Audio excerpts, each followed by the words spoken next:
Grandfather took care of his 9-year-old granddaughter every day, until one day the neighbor saw something horrifying. Hello everyone, enjoy these relaxing moments while you watch. James Walker and his granddaughter Lily lived in a peaceful suburban neighborhood on the edge of Fairfield. Ever since her parents got divorced, 9-year-old Lily had been living with her grandfather. One calm autumn afternoon, their neighbor Abigail was sitting in her living room, quietly embroidering a handkerchief. The window was cracked open.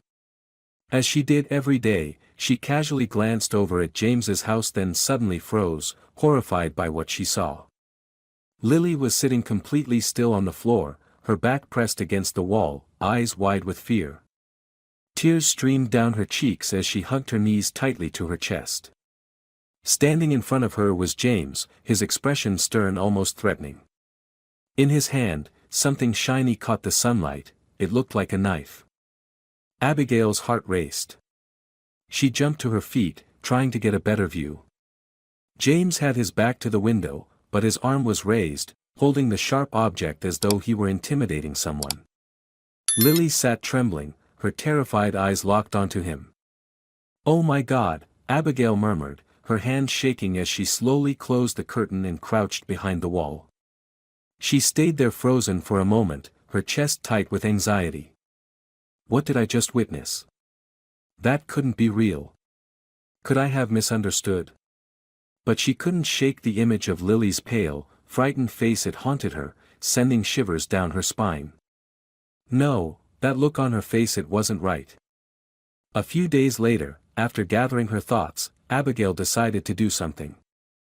She baked a sponge cake, Lily's favorite, according to the girl herself, and walked over to James's front door. When he answered, his expression was calm but slightly taken aback. "Mrs. Abigail. It's been a while. Is everything all right?" His voice was deep and polite, just like always. "Hello, Mr. Walker," she said, forcing a smile. "I baked some sponge cake for Lily. I haven't seen her out playing lately. Is she around?" James looked at her for a moment, then nodded and accepted the box. "Thank you. Lily caught a bit of a cold, so I've kept her resting inside for a few days. Nothing serious." "Oh. I see," she nodded, her eyes subtly probing. "Is she eating okay?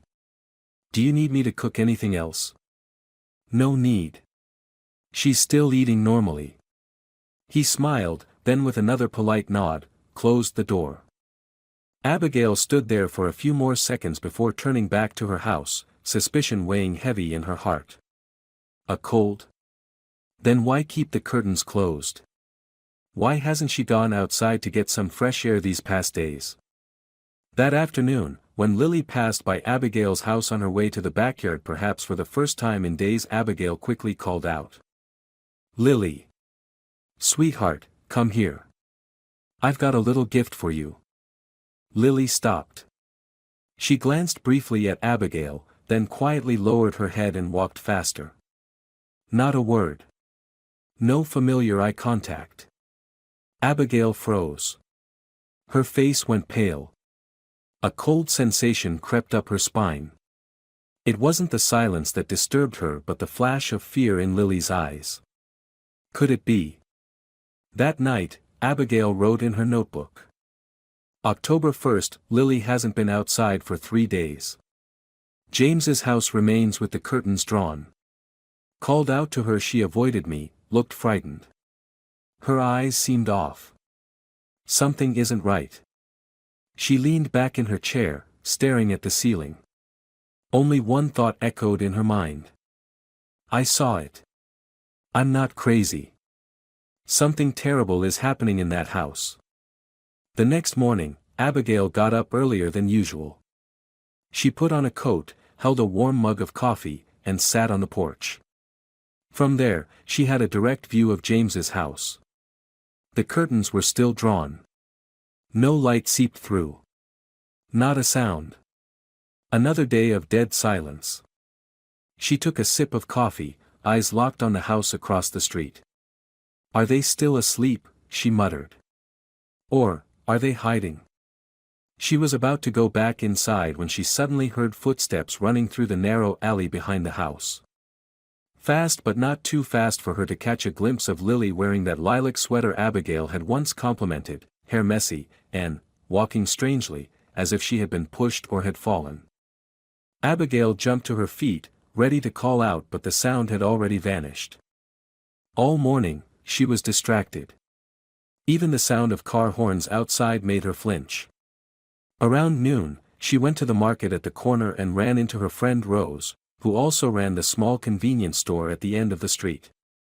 "Rose, have you seen Lily lately?" Abigail asked, trying to keep her voice casual.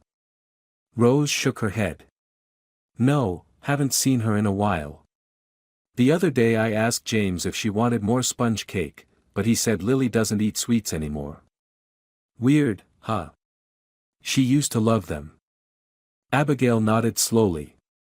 "I thought so too, and she avoided me the other day, like she was afraid." Rose gave her a cautious look. "What are you getting at? Something wrong?" "I'm not sure. But I feel like something's off. Maybe I'm just being overly sensitive. But I know I'm not imagining things." That afternoon, Abigail decided to try again. She passed by James's house, pretending to be out for a walk so she could slow her pace. The front door was still shut tight, the curtains drawn as if they feared even a single ray of sunlight. Just as she turned to leave, the ground floor window opened slightly. She held her breath. A pair of eyes peeked out from behind the curtain. No mistaking it, Lily. Her eyes followed Abigail for a few seconds, then quickly pulled back as if afraid of being seen. The curtain closed again. "Lily," Abigail whispered, heart pounding. "Are you trying to tell me something?" That evening, in her warm kitchen, she opened her notebook again. Her hand trembled as she wrote. October 2nd. James's curtains have been shut for 2 straight days. Lily seems frightened. Avoiding contact. Her eyes looked like they were begging for help. The more she wrote, the colder she felt inside. A quiet thought emerged: what if James isn't the good man everyone believes him to be? That night, Abigail couldn't sleep. She tossed and turned, her ears alert as if ready to jump at the slightest noise. And as if by instinct, close to midnight, a sound came. A soft curtain being drawn. Then slow, uneven footsteps. She peeked through her curtain toward James's house. A shadow passed by the kitchen window, holding what looked like a broom. No. Not a broom. The long handle of something else. The footsteps stopped. Then, from within, the light went out. Everything sank back into darkness. The next morning, Abigail made a phone call to Sarah, Lily's mother, for the first time in over 6 months. Sarah was James's youngest daughter, divorced a year earlier. Abigail had met her a few times during visits, but they weren't close. "Hello," Sarah speaking. Her voice was tired, surprised to hear from Abigail. "Hello dear, it's Mrs. Abigail, your father's neighbor. Do you have a moment? Is something wrong?" "It's about Lily." Sarah's tone immediately changed. "What's wrong with her?" "My dad said she just has a slight cold." Abigail swallowed. "I don't want to alarm you, but I've noticed strange things. Lily hasn't been outside, she avoids people, won't look anyone in the eye. Her expression, it looks like she's begging for help. I think you're overthinking. She's been calling me on the phone. Just the other day she sent me a photo." "A photo? A real one?" Sarah paused. "It was taken in her room. She sent it via Facebook. But now that I think of it, the room was very dark. You couldn't really see her face clearly. You should come and check. Don't just take James's word. Something isn't right." Sarah sighed. "All right. I'll come this weekend. Either way, it's worth checking." When the call ended, Abigail leaned back in her chair and closed her eyes. She felt helpless. It was as if she knew something was wrong, but her hands were tied. That afternoon, while watering her plants, she heard a motorbike stop in front of her house. It was Henry Rose's nephew, a final-year computer science student. He often helped Abigail with her phone or computer. "You called me yesterday, was there something you needed?" Henry asked. "I need your help with something unusual," she said, her voice lowering. "Can you install something on a phone that allows remote video recording?" Henry raised an eyebrow. "Recording what exactly?" She sighed. "I think something strange is going on in James's house. But no one believes me. Help me mount a phone into that flower pot across from the ground floor window. I just need it to record everything." Henry was silent. Then, after a pause, he nodded. "All right.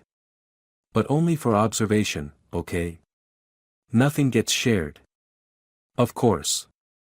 That evening, Henry carefully placed the phone in the right position, aiming the camera at the ground floor window of Mr. James's house. Night fell. Abigail sat alone in her room, her eyes glued to the phone screen streaming the live footage. The curtains remained drawn. Nothing unusual. Until the clock struck 1 a.m. The curtain swayed slightly. A flickering light came on inside. A figure appeared. Lily. The girl sat on the floor, clutching her knees tightly, her face ghostly pale. She didn't look at the camera. She didn't speak. But she was shaking, as if terrified of something approaching. And James? Nowhere in sight. 1 minute later, the light went out. Everything was swallowed by darkness again. Abigail pressed a hand to her chest. Sweat broke out over her skin. She whispered, "Oh Lord, what is happening in there?" She didn't sleep a wink that night. The next morning, she reviewed the video. The images tore at her heart. Lily, hair a mess, hugging her knees, trembling. No sobs, but every movement screamed helplessness and fear. "She's calling for help," Abigail muttered, her hands trembling as she replayed the footage again and again. She called Sarah immediately. "Sarah, I have a video. You need to come now. Don't wait until the weekend." Sarah's voice was hesitant. "Mrs. Abigail, I know you're worried, but filming someone without their knowledge is. This isn't about curiosity, it's about saving your daughter." Abigail cut her off, her voice nearly pleading. "Lily is being locked up, no one can see her, no one knows. If you don't believe me, at least believe the look in her eyes." Sarah was silent for a while. Finally, her tone softened. "All right. I'll take the bus back tomorrow at noon. Please, don't do anything rash." After the call ended, Abigail looked at the clock. Still early. She picked up the phone and dialed the police. "Fairfield Police Department, how may I help you?" "Good morning, officer. This is Abigail Brooks. I need to report suspicious activity at Mr. James Walker's residence, 14, Olive Street." "What kind of activity, ma'am?" She took a deep breath. "I suspect child neglect abuse. His granddaughter, Lily Walker, 9 years old. She hasn't been seen for days, the curtains are always closed. I've heard screaming at night." "Do you have any evidence, ma'am?" "Yes. I managed to record, through the window." There was a pause on the other end. "Please send the video for review. If we determine it's necessary, we'll send officers to check it out." Abigail nodded. After sending the footage, she sat in anxious silence. By the afternoon, 2 officers, a man and a woman, arrived in front of James's house. Abigail watched from across the street, her heart racing. James opened the door. Despite the harsh sunlight on his face, he remained calm, showing no trace of alarm. He invited the officers in with a slight smile. About 20 minutes later, both officers came back out. Abigail rushed across the street. "Officers, what happened? Did you see Lily? Did you check anything?" The female officer smiled faintly. "We spoke with Mr. Walker. He said Lily is sick and resting. We didn't find anything unusual." Abigail frowned. "What about the screaming last night? The flashing lights? The video?" "We reviewed the video as well," the male officer said gently, as if trying to avoid escalating things. "But without clear evidence, and without a formal complaint from a legal guardian, we can't proceed further." Abigail's mouth fell open. "So, you're just taking the word of a man who lives alone with a child locked in the dark?" "We understand your concern," the female officer added. "But for now, everything is within the bounds of the law." She nodded politely and walked away. Abigail stood frozen. The evening sky glowed in orange hues, but to her, everything felt gray and cold. That night, she called Henry. "You want to install an audio recorder now?" Henry asked, slightly concerned. "Can you help me? Just place it near Lily's window. I need to know what happens when the lights go out." Henry was silent for a moment, then nodded. "All right. But this is the last time. If anything comes up after this, we go straight to the police. I promise." The next day, a small recording device was hidden in the flower box next to the camera. When night came, Abigail sat alone in her room, eyes fixed on the dim video feed on her phone. Time dragged slowly. Exactly 1:15 a.m. A faint hiss came through the earphones, the sound of a door unlocking. Then footsteps. Then a low, deep voice, almost a whisper. "Stop crying. How many times do I have to tell you? You should be silent." Next, a very faint whimper. "Probably Lily." Then, the sound of something shattering. "Damn it." James's voice rang again, louder this time. "You broke the glass." Silence. Then the sound of footsteps walking away. A door slammed shut. Abigail sat frozen. Her whole body stiffened. Her eyes stared at the now dark screen. The next morning, she printed stills from the video, along with a transcript of the audio recording. She placed everything in an envelope and brought it to Sarah's house. She had just returned from Chicago. Sarah greeted her in surprise. "Mrs. Abigail, what's going on? You need to see this." Abigail placed the documents on the table, her hands trembling. Sarah went through the photos, then played the audio. Her expression shifted from surprise to disbelief, then to sheer confusion. "But, my father, that's impossible. She's scared. You're her mother. You have to act." Sarah gripped the edge of the table. After a moment, she stood up and reached for her phone. "I'm calling him. I need to know what's going on." Abigail stopped her. "Don't call ahead. Go to his house unannounced. The police won't do anything without an official report from you." "I'll come with you." Sarah nodded. "All right. This afternoon." On her way back, Abigail felt like someone was squeezing her heart. The crisp morning air no longer brought relief. Each breath now came with anxiety and dread. That afternoon, at exactly 3:30, two women, one a mother, one a neighbor, stood in front of James's gate. Abigail rang the bell. The door opened. James, calm as ever, smiled. "Sarah, Abigail. Coming to visit? Come on in." Sarah forced a smile. "I'm here to check on Lily. I haven't been able to reach her the past few days. She's sleeping. Still has a fever. Then I'll go check on her." James hesitated.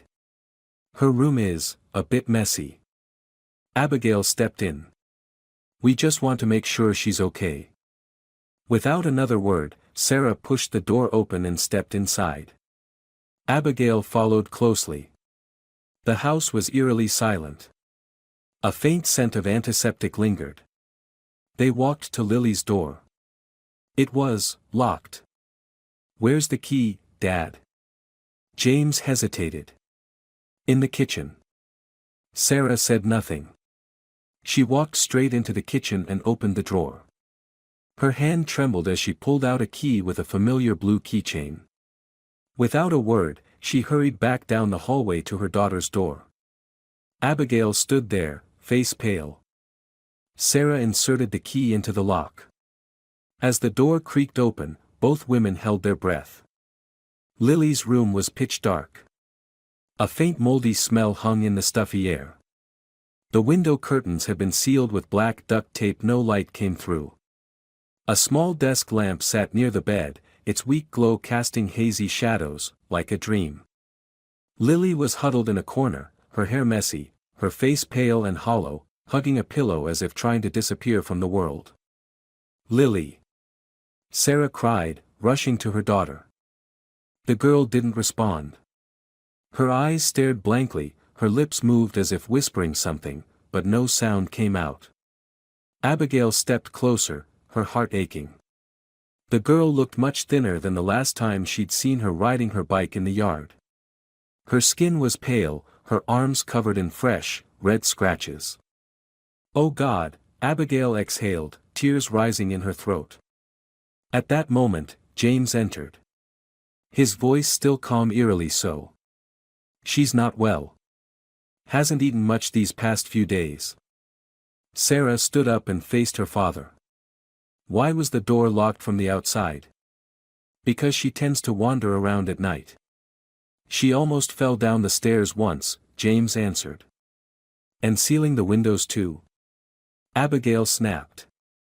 "To keep out the cold air, Mrs. Abigail. The girl is sick, her lungs are very weak." Sarah didn't reply. She gently lifted Lily off the floor. The girl was far too light, fragile, like a torn rag doll. "I'm taking her with me. A doctor needs to see her." "There's no need, it's just the flu." "I didn't ask for your permission," Sarah said coldly. James froze, for the first time showing a flicker of confusion across his face. He didn't stop her. Didn't protest. He simply stood there in silence, eyes following the mother and daughter out of the room.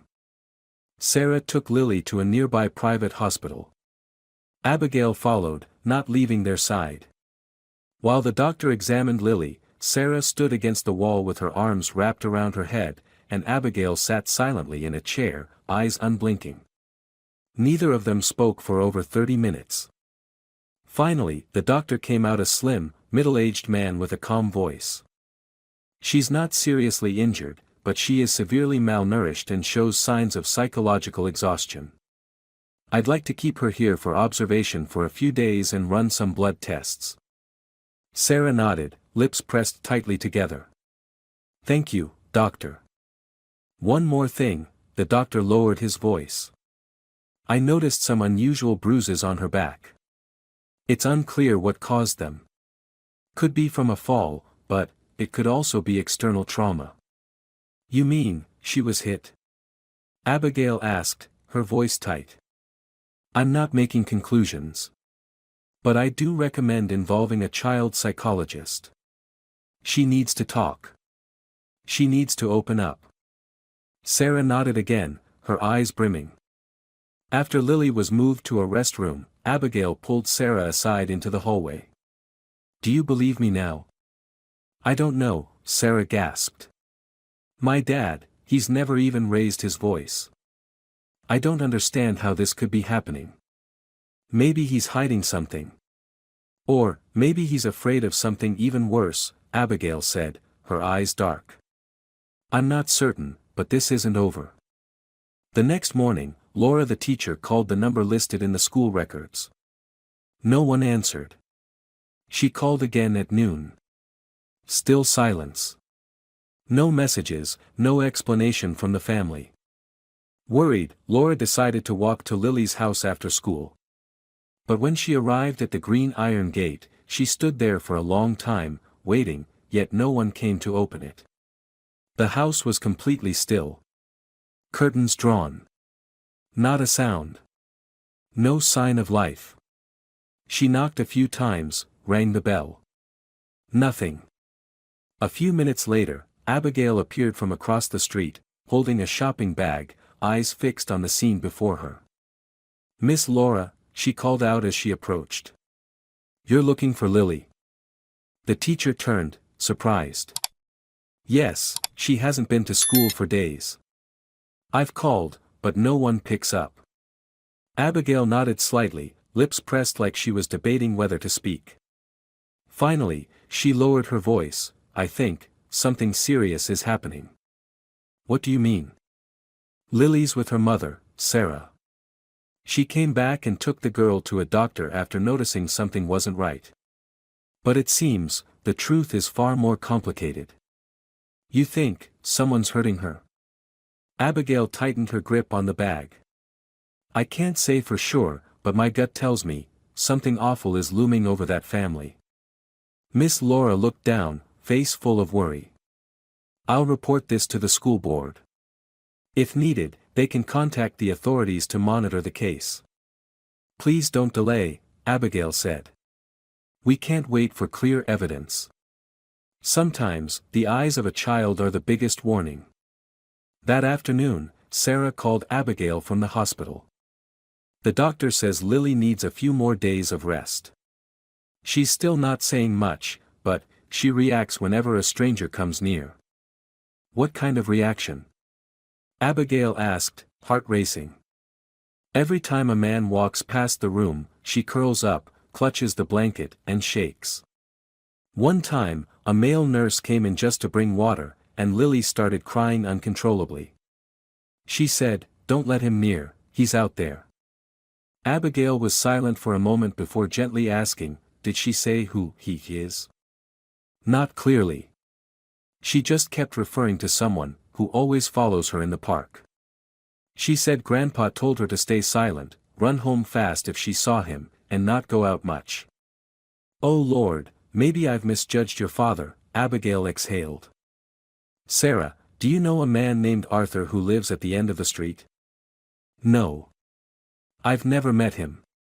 He moved in 2 months ago.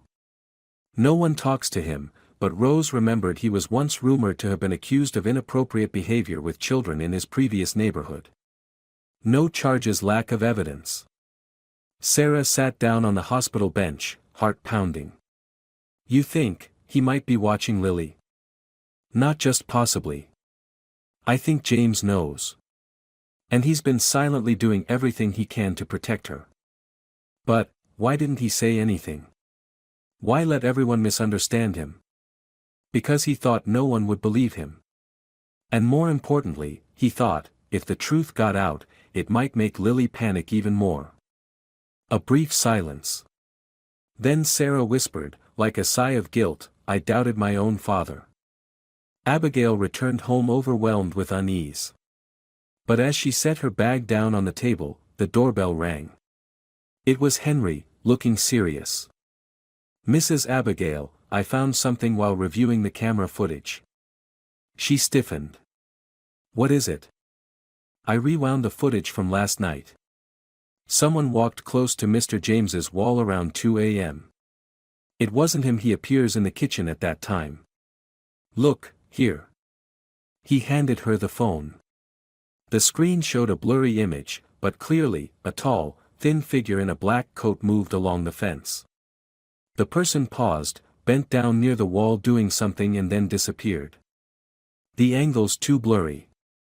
Do you think it could be Arthur?" Abigail asked. "Not sure, but the gait matches." "Can you extract this to send to the police?" "Of course. But we'll need a solid reason for them to act." Abigail nodded. "I'll give it to Sarah. She's the legal guardian." That night, Abigail couldn't sleep. She stepped into the backyard, staring up at the dark sky where stars flickered in and out like a game of hide-and-seek. A faint sound brushed her ear, not the wind, but metal against metal. She listened closely. Then a sharp tapping sound echoed from the fence. She switched on her flashlight, ran toward the wall. No one there. But at her feet, a piece of wire had just been cut. On the other side of the fence, the dirt showed strange footprints fresh. She rushed inside and called Sarah. "Sarah, you need to call the police. Tonight. Someone's prowling around James's house." Sarah was breathing hard. "I'll call right now. Lily's still at the hospital. But I'm scared for Dad." 20 minutes later, the police arrived. This time, the lead investigator came himself, Mr. Raymond Reed, a sharp, no-nonsense man in his 50s. He questioned Abigail thoroughly about everything: the video, the audio, the shadowy figure at night, and Lily's whispers about him. "You said Lily told you, he's out there. Are you sure?" he asked. "Very clear. She said it right after waking up in the hospital. I believe it's a real person, not a hallucination." Raymond nodded. "We'll install additional surveillance in the yard. Also, we'll search the entire perimeter of Mr. James's property." As they moved in to investigate, Abigail stood on her front lawn, eyes watching the silhouettes of the officers. At that moment, the ground floor window of James's house lit up. James stood there, expressionless. Just quietly watching her from the window. Abigail shivered. She couldn't tell if what she saw in his eyes was blame, anger, or a fear so deep it touched the bottom of his soul. Lily woke up Wednesday morning at St. Joseph's Private Hospital. Soft sunlight streamed through the large window, warming the white bedsheets. The girl opened her eyes slowly, her face still clouded with fear.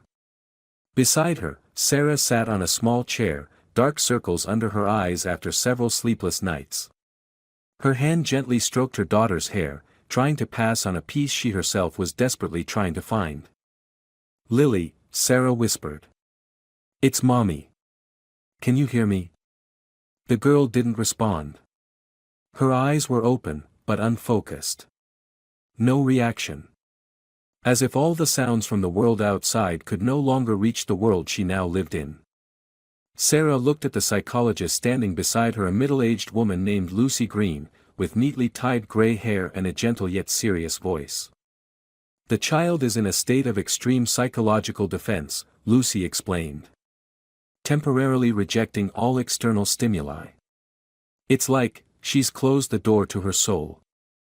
"But, why?" Sarah tried to keep her voice steady. "Because she's experienced a trauma that's either too intense or has lasted too long. Or both.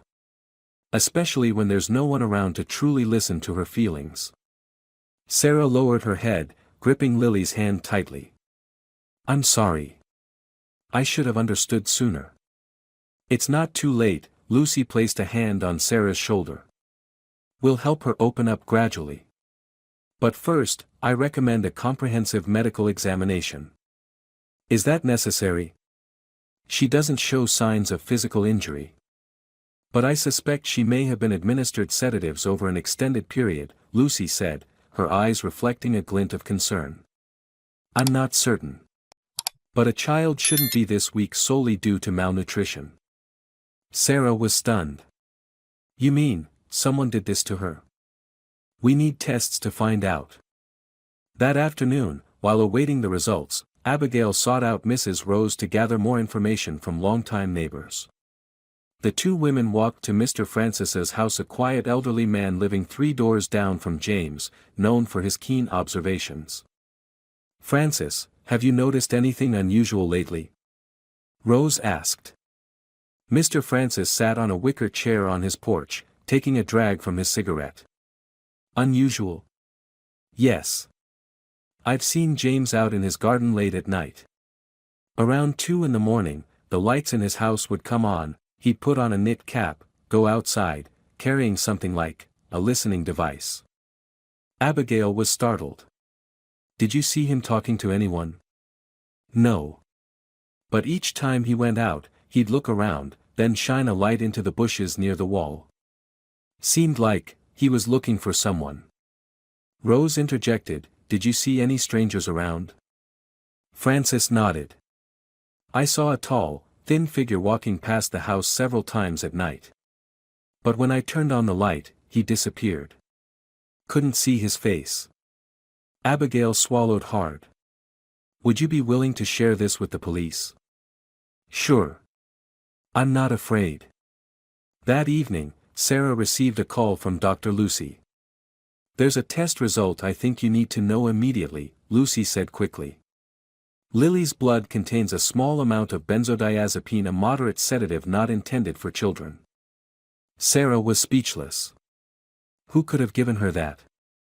Someone with regular access.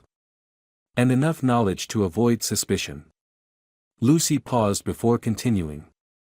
I suspect her grandfather. But I'm not sure if the motive was harm or protection. You mean, he did this so my daughter wouldn't be aware of something? Or to keep her from panicking? Perhaps he thought it was better for her. Sarah held her head, her voice trembling. I don't know what to think anymore. Stay calm. We need to uncover the full story. There might be someone else involved.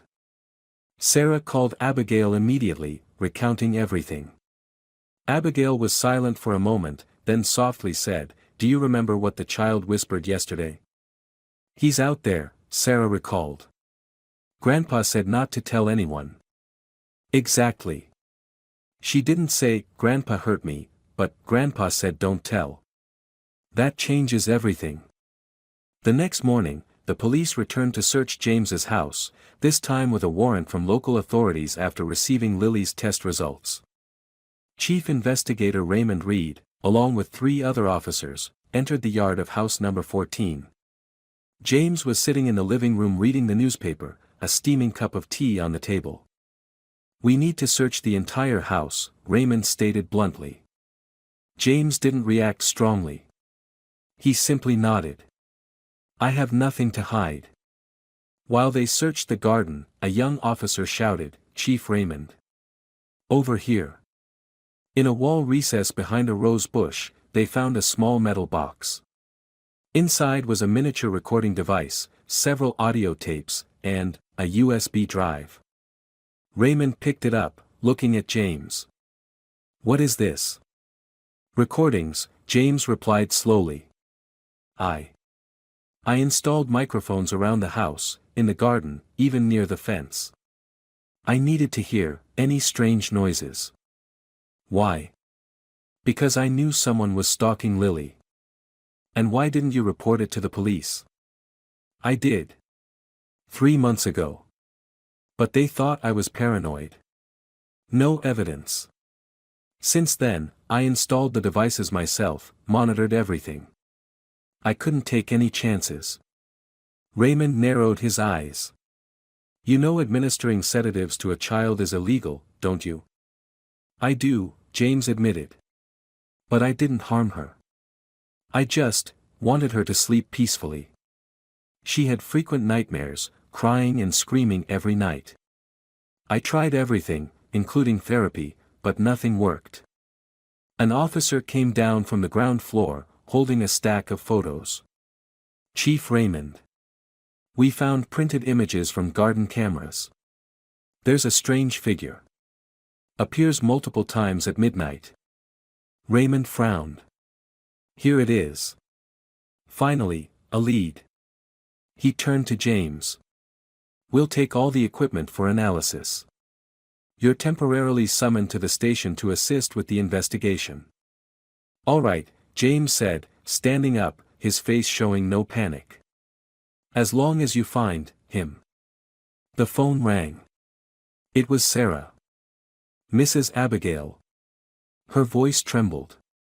What's wrong, dear? Lily, she just fainted in the bathroom. When we brought her out, she whispered, a name. What name? Arthur. Abigail gripped the phone tightly, standing up abruptly. Are you sure? Yes. She said clearly, Arthur, he's out there. Grandpa told me to keep quiet, he used to follow me in the park. Abigail said nothing, just grabbed her phone and ran straight to Mrs. Rose's house. Rose, do you have Chief Raymond's number? Yes, why? Rose was surprised. Call him. Right now. Arthur, the man living at the end of the street, is the one Lily fears. Rose understood immediately. She handed the phone to Abigail, and within 10 minutes, 3 police cars were parked in front of Arthur's house. House number 21, Olive Street, was eerily silent. Curtains drawn, lights off. Raymond ordered a perimeter setup, then personally knocked on the door. "Mr. Arthur Bennett, open up. This is the police." No response. "Last warning. Open the door immediately." Still silence. Raymond signaled. An officer used a crowbar to break the lock. The door swung open. Inside was pitch dark, the smell of dampness and staleness overwhelming. The team entered, flashlights illuminating every corner, every door. No one in the living room. Split into 2 groups. "Check every room," Raymond commanded. In the first bedroom, no one. The second, a vacant room with peeling walls. When they reached the last room, Raymond pushed the door open forcefully and was shocked. On the wall was a large bulletin board with dozens of photos, all of Lily. From afar, close up, in her yard, at the park, eating ice cream, carrying her school bag. Some taken from behind, some from very low angles, as if secretly recorded with a hidden camera.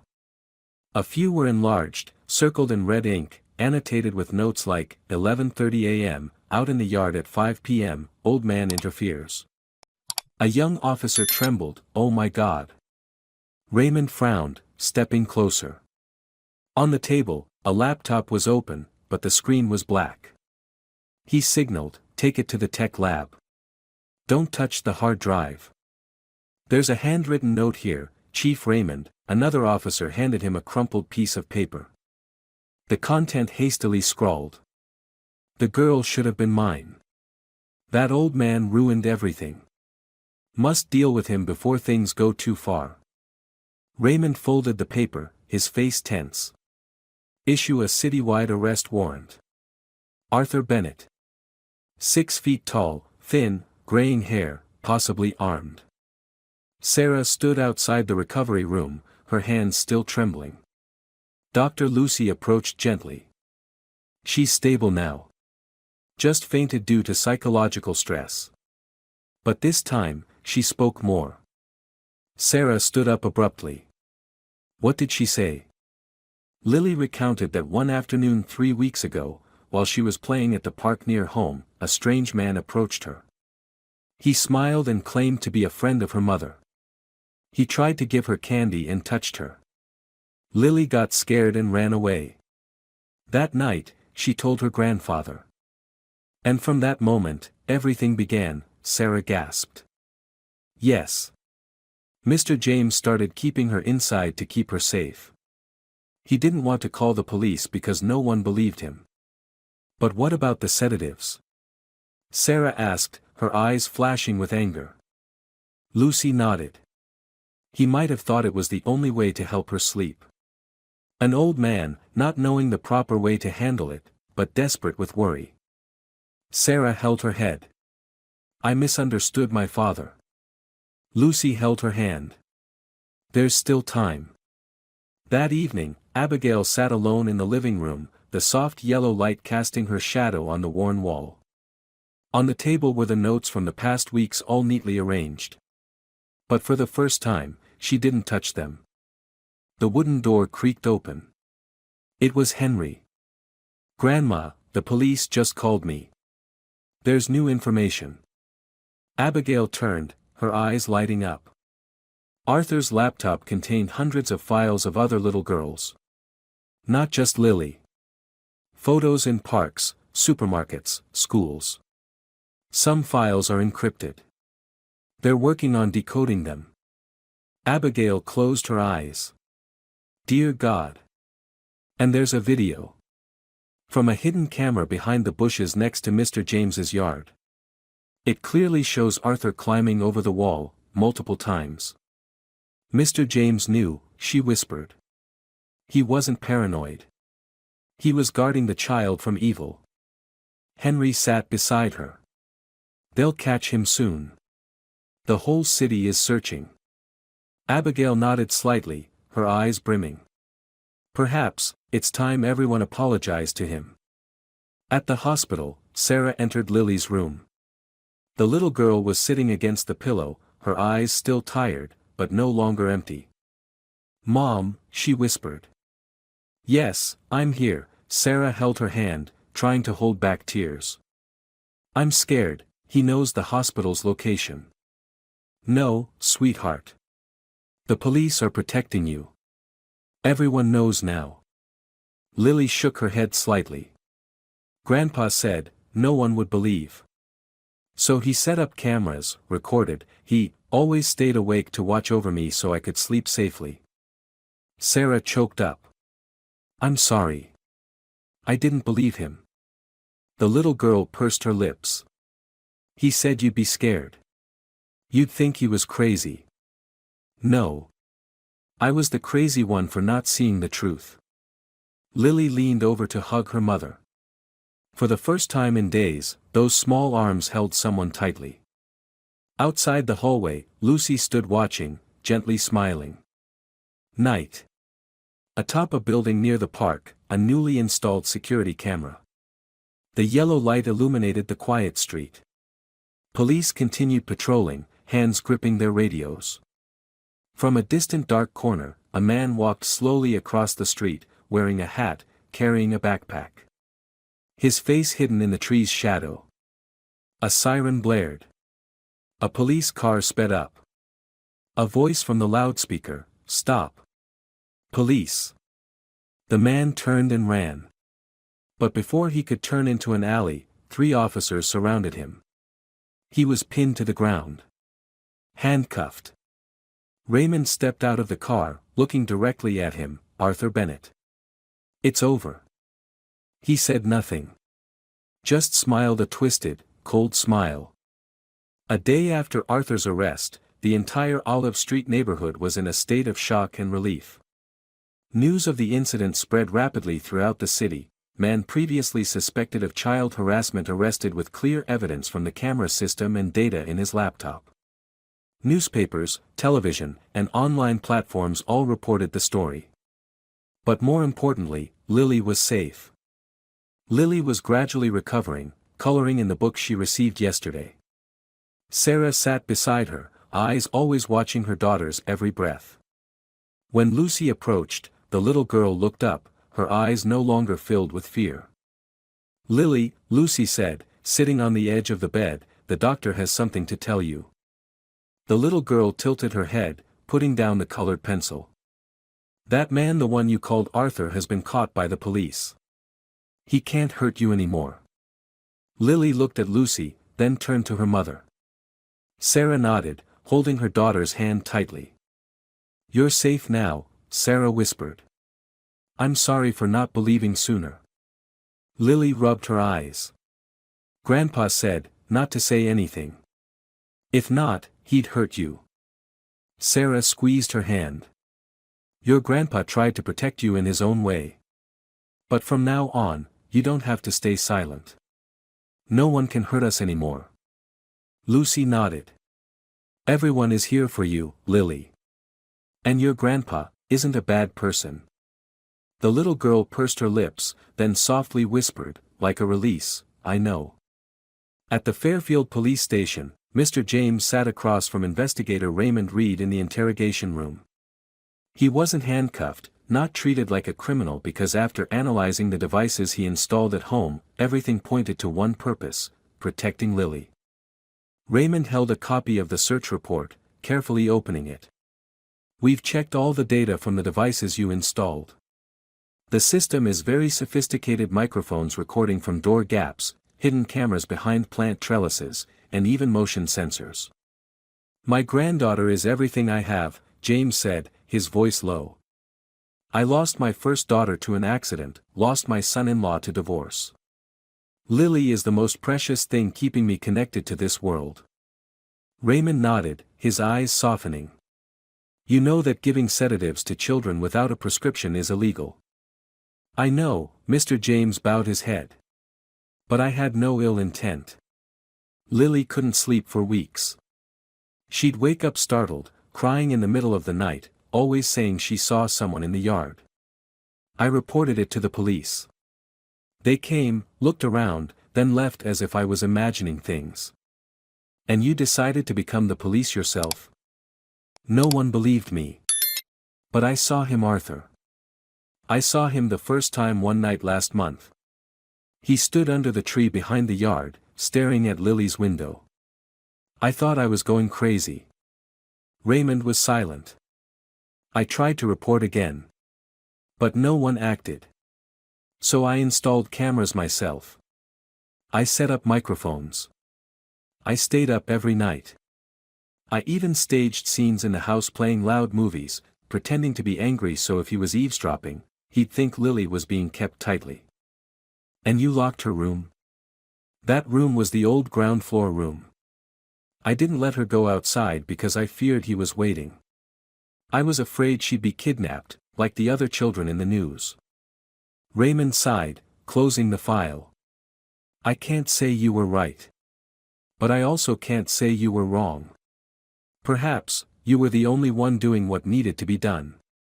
The next morning, Abigail visited the hospital. She brought a box of freshly baked sponge cake, still warm through the cloth wrapping. Abigail. Sarah smiled as she opened the room door. Come in, Lily's awake. Abigail entered. Lily was sitting on the bed, her hair neatly combed, her eyes much brighter than yesterday. Are you feeling better? Abigail asked, placing the cake box on the table. Lily nodded. I don't dream about him anymore. Abigail sat down beside the bed, gently holding the girl's hand. I'm sorry for doubting your grandpa. I also thought, everyone would hate him, Lily said softly.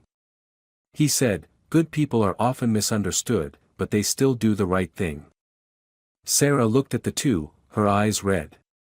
Tomorrow, your grandpa will be home. Raymond confirmed there's no sign of any criminal offense. The evidence is helping trace back Arthur's stalking over the past months. I want him to know I'm not mad at him, Lily whispered. I just was too scared to say anything. Abigail bowed her head, holding the girl's hand tighter. Your grandpa will be very happy to hear that. In the afternoon, the house at number 14, on Olivo Street opened its door for the first time in weeks. James returned, greeted by Sarah and Lily waiting on the porch. As he stepped into the yard, the first eyes he searched for were Lily's. He froze. Lily ran to him, hugging him tightly, her small arms squeezing as if afraid of losing him again. Grandpa. I'm sorry, she whispered.